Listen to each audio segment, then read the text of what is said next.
She brings out a violet one. Agemo looks at it, changes to violet, and eventually she's like, if this is what the lowly messenger of Olorun can do, then I better not try. So this is why you still have ocean, but then you still have in this balance of equilibrium to some degree, where some parts are earth, some parts are ocean. Is Obatala and Oludumare the same? No, no.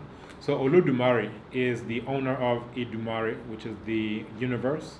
So that's the owner of everything.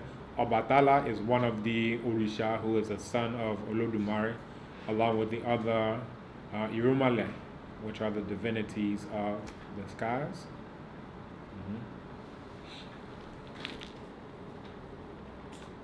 Alright, so Olokun therefore acknowledged Olorun's greatness and decided to stop bringing floods to take back what was hers initially. And basically, what you're dealing with is in the beginning, you have a womb. From that, you have a male element that comes in, and then what is created from that is a equilibrium. And after this, you still have the womb, which was original. You still have the masculine element. So those two are, there in their forms. Among the Kuba, among the Bushongo of Congo, this is Congo DRC, and this is who you're looking at here. You see they're wearing Kuba cloth. Is anyone familiar with Kuba cloth? It's made of raffia or barks, very natural things. And it's what was also in Akan, they call it chen chen. It's a bark cloth. So this is what they're wearing, and it's extremely expensive. If you go to museums or if you go to an auction, they'll sell like a small square of it for like $1,000. So in the beginning there was darkness, nothing but water on earth. Again, you see this common element. If you know that from the womb is what the human being comes from, then by analogy, in the beginning had to be something like a womb, something like water. So Bumba the Chembe reigned alone. Bumba was a huge man who was white in color. And we'll come back to this point because it goes into a concept of those who are in the spiritual realm are the opposite of those who are in the physical realm. Because of pains in the stomach, this caused him to vomit the sun, the moon, and the stars. Water ran off the sand and left it dry. At the beginning, there was no vegetation or animal life. Bumba vomited Koi Bumba the leopard, Ponga Bumba the crested eagle, Ganda Bumba the crocodile, Yo Bumba the little fish, Kono Bumba the tortoise, Chichi Bumba the thunderbolt, Nyanyi Bumba the white heron, the scarab, and the goat. After vomiting, and this is similar to the Ilnu creation story where it talks about spitting out Shu and Tefnut at the beginning. And when you think about this, you can think about the creation of the solar system. And I was recently looking at, I think I told you this a little bit about astrophysics, that from nebula, which is this collation of all this gas, that eventually this gas molecule comes close to this one. Now they have a little bit of gravity. Those two pull in another one, those pull in another one, and so forth and so on, until all this gravity collapses on itself and it becomes so heavy in and of itself that it can start to trigger off nuclear fusion, just the weight of all this pulling into itself. And from that is born a star. And whatever doesn't become part of the star eventually congeals to become the planets that are around it, that are made of gases, that are made of, rock, whatever they are. So you can think about this in terms of especially the new creation story, that anything that doesn't become Ra, the sun, you can think about this as a spitting out. You understand? So I could take it all in myself, or I can sacrifice some parts in order to create other things. And you can also think about this in terms of African concepts of sacrifice and libation. And we were talking about this in the song Akurat Biakube, that here's an old man who could say, here's a coconut, I'm going to drink it all myself, I'm going to eat all the inside, now I'm strong, later for everybody else. Or you can say, instead of taking this in myself and getting all the health benefits, which there are, I'm going to plant it. So that's a sacrifice. Instead of pulling in all the planets, whereas we wouldn't be here, we would all just be part of the sun, we're going to sacrifice some parts that would have otherwise become part of me in order to allow these other things to exist. So again, you can think about this with the coconut. Now you also are pouring libation in order to help it to grow. So now you have your descendants who are taken care of. So again, this idea of vomiting out one man who is white in color, called Loko Yima. Creatures above produce all others that fill the world. The Nyonya Ngana, the son of Bumba, vomited white ants and died. Chonganda, another son, vomited a plant which was the parent of all vegetation. The third son vomited kites, the type of bird. King Bumba made Loko Yima god upon earth and ascended into heaven. Now we come to the Dogon creation story in Mali. And this is one version. There are a few different versions of this. So in the beginning, Amma, and it's just like the name Amma. And it's interesting that when you look throughout various African cultures, they have some type of variation of Amen as the creator deity. So in ancient Kemet, it was Amen, and that's what people say at the end of their prayers. They say Amen.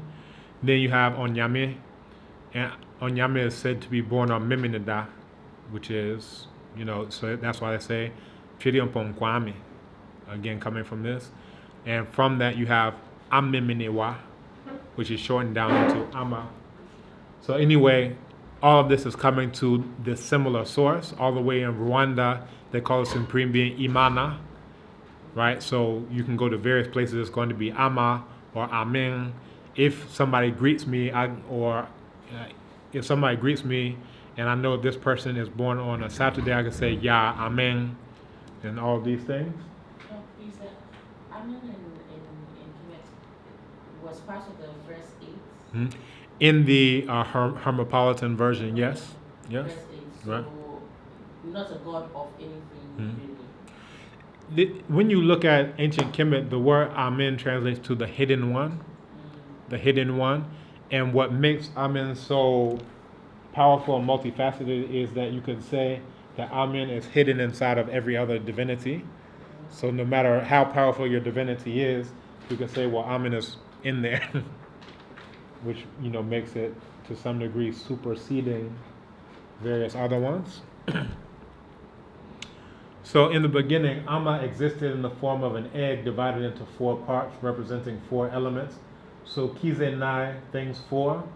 And again, when you come to Nai and Nune, it's very similar to the Akan words for Anaim for 4 and Enum for 5. Now, according to Eurasian linguists, they say that Dogon is a language isolate, which means that it's different from every other language. But when you see all of this basic vocabulary that's the same as every other African language, you know that this is a very ideological choice because these people are known for their advanced astronomy and so forth and so on. You have to say, well, they're different from all the other black people, right? So these are things to keep in mind when you're dealing with your enemy and dealing with intellectual warfare. So you have Kizenai, things 4 literally. You have Di, water, Ono, air, Yao, fire, Mine, earth. All fundamental elements already existed in the egg and embryo form. In the egg, Amma designed the world before it was created.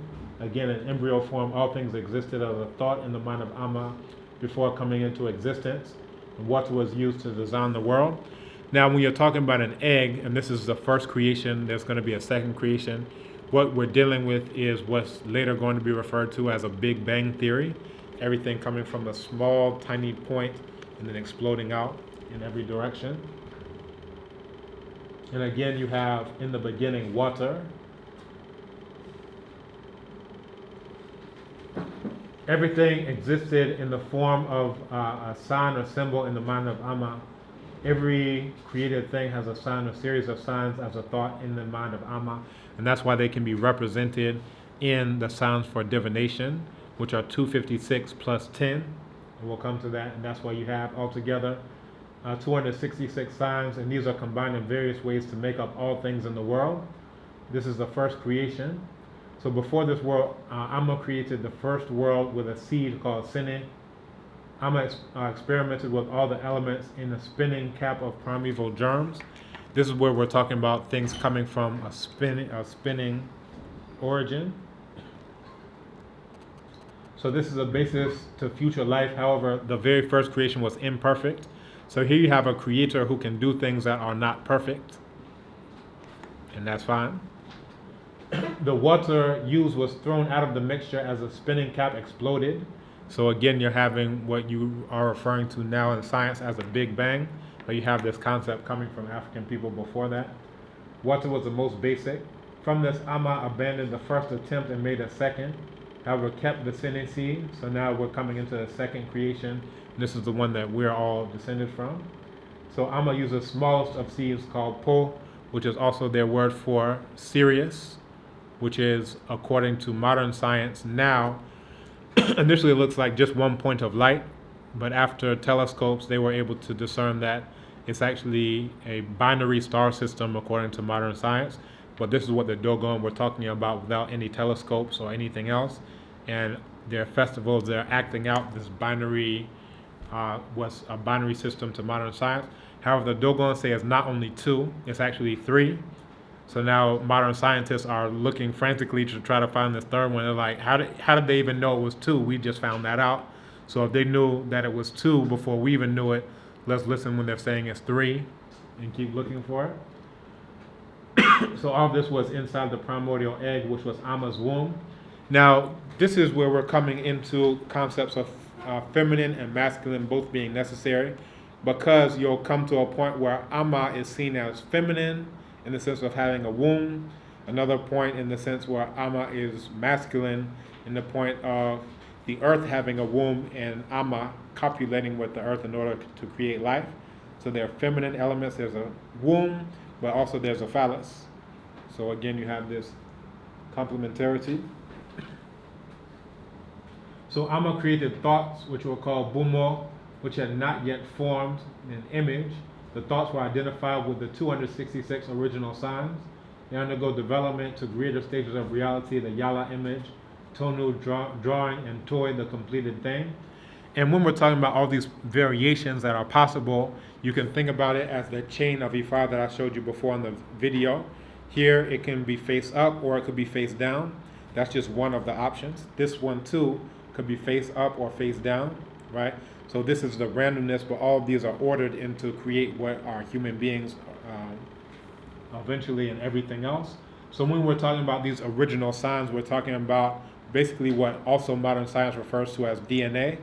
So you have this double helix where you have this gene on this side, you have this side, and depending on whether this one is activated or turned off, you're talking about a binary code of zeros and ones. Is this one going to be facing up or is it going to be facing down? Based on all these different chains and sequences, it's going to determine the outcome of what you look like, whether you're handsome or whether you're whatever. All these things are going to be determined by this. So the exact correspondence of 266 signs with each thought in Amma's womb shows the number essential in creation of the universe. Amma kizemana adunane tile vogole lugulugi. So the thing that Amma created, that he sent into the world, and even to say he is to put it into English, because we just said Amma has a womb. How many he's do you know who have a womb? But this is what happens when you're even translating it into English, that you're choosing one. Sent into the world, that is what one has counted. So you have an association with calculation, just like, again, going back to the Kemet one, where you have Jehuti, who was a divinity of mathematics, of calculation, of science, of writing, all these things. So you have an idea of this number, this calculation, right from the beginning. I see what I did before I pressed the wrong button. I keep seeing extra colors. You're saying extra colors? Yeah. Is it what was written here before? Are you talking about what was written here before? No. Actually, the light of the Oh, okay. device, the white device. Yeah. It gives extra colors. Okay. But Oh. under nobody sees it. It's Yeah, like I a see blue, green, red. With the rainbow. Yeah, exactly. Okay. Like I'm the only one. All right.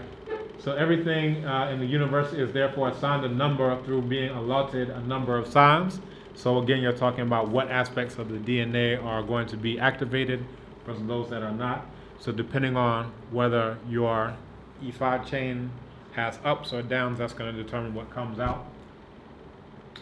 And then you have the creation of the pole. Inside the egg of the world, Amma created a spiraling motion at the center created a pole. And we talked about this before, and we're going to deal with this later in the course. That also when you're looking at African combat sciences like capoeira, these spiral movements are said to be powerful because they're imitating the original spiral that creation takes. And then you can think about this in multiple ways. You can think about the solar system spiraling. You can think about the Milky Way spiraling. You can see all of these things coming out of this initial spiral of creation and still having this type of thing. When new stars are created, we're talking about all the gases and the nebula, that they come together, they come together, they come together. And when they come together at the end, they come in such a way that when they're finally together, it creates a spiral. And in this spiral, you can have multiple stars that are created as it's pulling in extra gas and dust in the spiral that comes around it. And those can be so heavy that they too can trigger off enough to create a nuclear reaction there too. So now this becomes another star coming off of what was just initial star. So you can have multiple star systems on the basis of this, but all of this is coming from an initial spiraling motion. So the pole is oval but invisible. It's the smallest created thing, and Amma's will was inside a tiny seed. So if you look at what modern science tells you about Big Bang, it's saying what the Dogon have been saying for thousands of years. So when the pole seed was spun inside of the egg, it scattered particles of matter in an egg in an explosion of sound and light, which was invisible and inaudible. Right? And this is exactly what modern science is telling you. Of course, modern scientists have had an opportunity perhaps to read what our African ancestors have been saying for thousands of years. Again, the explosion was not a word but a thought. So Po is the image of the beginning that exists in all matter. So Amma created all things in the likeness of Po. All things come from Po, which is the tiniest seed. And again, this is the same word for Sirius. So according to the Dogon, everything started from there. So again, if you want to know the location of the Big Bang, according to the Dogon, that's where you would look. And then everything else has spread out from that initial place. And then this is also interesting because in ancient Kemet, that same star system, Sirius, was associated with Sopdet, also associated with Auset. So we talked about the very first Holy Trinity, that Auset was associated with this exact same pole, Sirius, that we're talking about as the mother. And also you have what's called Orion to this day, Sahu, at that point in time, which was associated with Osar, the father. So you have the father, you have the mother, then you have Heru, which is associated with the sun. So you have all of these elements coming together. So when they're telling you about all this drama that's going on between the father, the mother, and the son, what they're telling you is about celestial phenomena and helping you to understand how creation took place and things of this nature. So all of these things come from Po, and all things from an infinitely tiny thing. Now this is also when you're starting to think about very tiny objects in that modern science is quote unquote discovering, that we've been talking about for thousands of years, whether we're talking about protons, neutrons, electrons, neutrinos, all these things, that this is the core of the element that we're talking about, this infinitely tiny thing. That's the basic building block that everything else is made up of. And this is also, well, we'll come back to that, but to say that the thing is infinitely tiny is profound in and of itself, because we are going to an infinite small, but then we can also think about things as an infinite big, but we'll come back to that point. So Amma created the world by adding infinitely small and identical things together until eventually large things were created out of them. Again, this is the exact same thing that modern science tells you when it talks about, one proton, hydrogen, two, helium, so forth and so on, that you're starting off with these tiny things as building blocks. Now when you have these 3 protons, now they become this. You have 4, you have 5, you have all these things. If you change the number of electrons, now you have a different element. Oh, now it's lead. Oh, now it's gold. Oh, now it's these things. So all of these things are exactly what's being talked about here. But this one predates the so-called modern science that's telling you the exact same thing that your ancestors have been saying for thousands of years, but now claiming credit and not citing their source. Now, again, we're talking about citation versus taking something from someone and not giving any citation, which is especially deleterious for African people because we're already cut off from a lot of this knowledge, so we don't know that we ever developed this deep philosophy and deep science and all these things.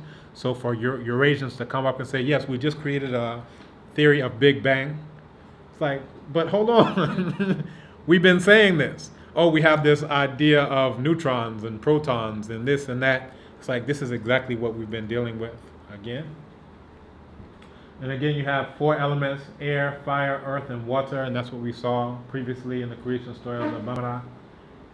And they were placed inside. Each extended germs to its neighbors, so mixing of elements, and you can think about these as valent and covalent bonds between various, chemicals, various elements. The mixing took place in the center of Po Pilu, and Po was eventually made invisible. Life is located in the center of Po as a conical spiral. So you have the spiral as a cone, right? So it's like this, but it keeps moving, spiraling, spiraling, spiraling.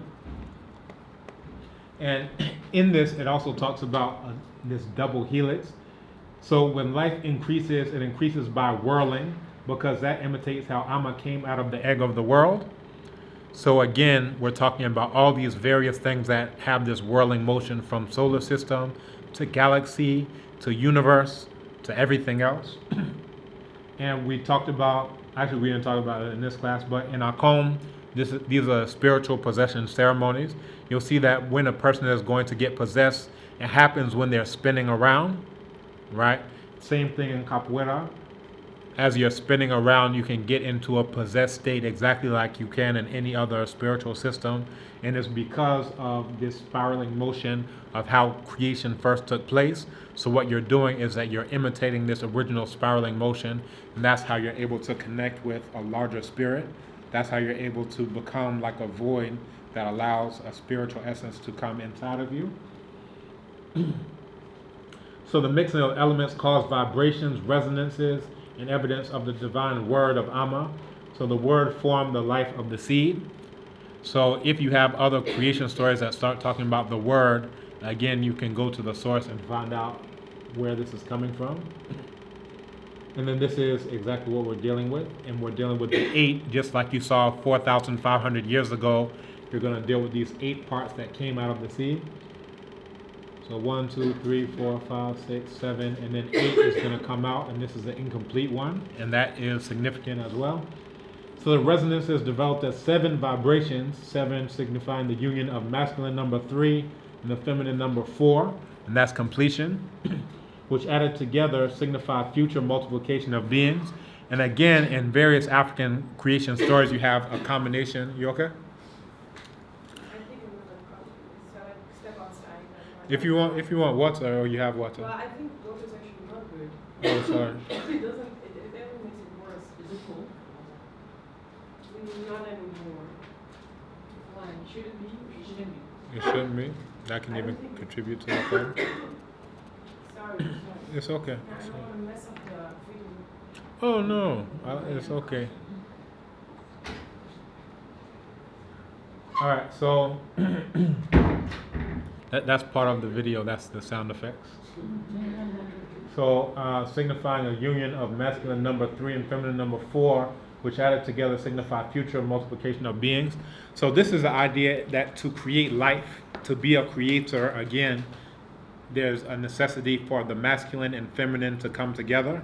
If not, then you are not about life. You are not about creating life. And this is very obvious, because if you have 2 men who are doing whatever together, they're not going to be creators. They're not going to create life. You have 2 women, put them in a room together, say do whatever y'all want. They're not going to come out. They're not going to come out with life. They're not going to be creators. So in all these concepts of creation is the concept of to have creation, to create life now, it requires masculine and feminine. So therefore, if we know that is known now, then the order as it is now is as it always was. So it's required to have masculine and feminine to do this. And this is, again, a vastly different concept from Eurasian concepts of creators, where here's a man who stands off and says, I'm doing this, blah, blah, blah, blah, blah. All right, well, where's the feminine? We didn't even get that until I create a man, and now I'm going to take a feminine out of the man. It's like, what's really going on? And you can find, to some degree, earlier we had the seminar this morning, so I was asking a question about, and I don't think the import of it was really understood in terms of you can still be using an African language, but you can have Eurasian concepts. So in this, it was talking about Nyungpo as king, which has a masculine connotation. Now, in various African cultures, including right here in Ghana, you have Maulisa. So you have feminine and masculine. You have Ata Na Nyongmo. So the father and mother creator. Aurade Nyonkopon, the feminine aspect, the masculine aspect. So even in this, they're talking about, the king Nyungpo, but it's a very masculine one. So they can be using the same African language, but the concept may have been already obliterated. So then it's the point of what's even the point of that if you're losing the essence of what makes it, a transmitter of your African worldview. All right, so the vibrations were developed like a 7-pointed star around the central nucleus, like this. The shape prefigured the form of human beings in future creation. The 7th vibration pierced the wall of the seed and ejected part of itself, creating an 8th segment, and that marks the beginning of creation of human beings, right? The 8 segments form the first 8 living beings, including the supreme being Amma, and 9 form the Ennead of Dogon cosmology. And this is interesting because in Kemet you have some places like Hemnu that deal with the original 8 beings. You have another one that deals with the original 9 beings. So you have all these various elements, again, throughout space and time, from 4,000, 5,000 years ago, all the way up to now. We're still dealing with these same types of concepts. So Amma had purposefully created the 8th as incomplete so that all things would be contained in nature, completeness and incompleteness, perfection as well as imperfection. So again, it's talking about all of these things are required to make a whole, right? At a later stage of creation, Amma created moisture to complement dryness, infertility to complement fertility, death to complement life, and so on and so forth, right? So again, what we are dealing with before is neither is bad per se, but they're all necessary to create a whole.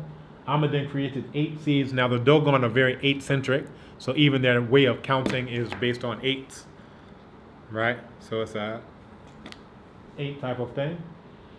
When they farm the plots in plots of 8, and all of these things are based on the original concept of creation coming from the 8.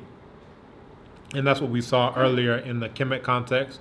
Shu and Tef Nut, Geb and Nut, Asar, Aset, Nebet, Hut, and Set, that you're starting with this original 8. So this is very important to our understanding of creation.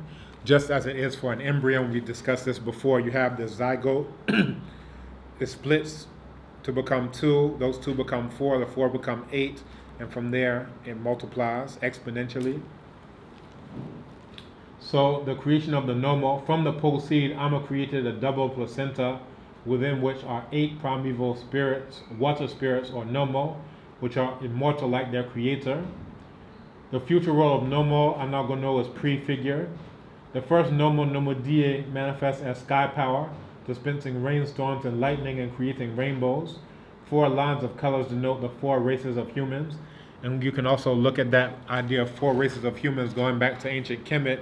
I think I showed you this, where it shows what's called the table of the races. If we have time, I can show you that as well. The Nomos form is a snake, a symbol of immortality. Now again, did we see that before? This idea of the original 8. Remember, you had 4 frogs and 4 snakes. Here on the Dogon, they still have the same 8. Now they're snakes, and it's talking about this symbol of immortality. We also showed you the snake that has its own tail in its mouth as a symbol of infinity. The second Nomo, Nomo Titiyagne, the messenger of the Nomo, is the executioner and is the one who sacrifices the first Nomo.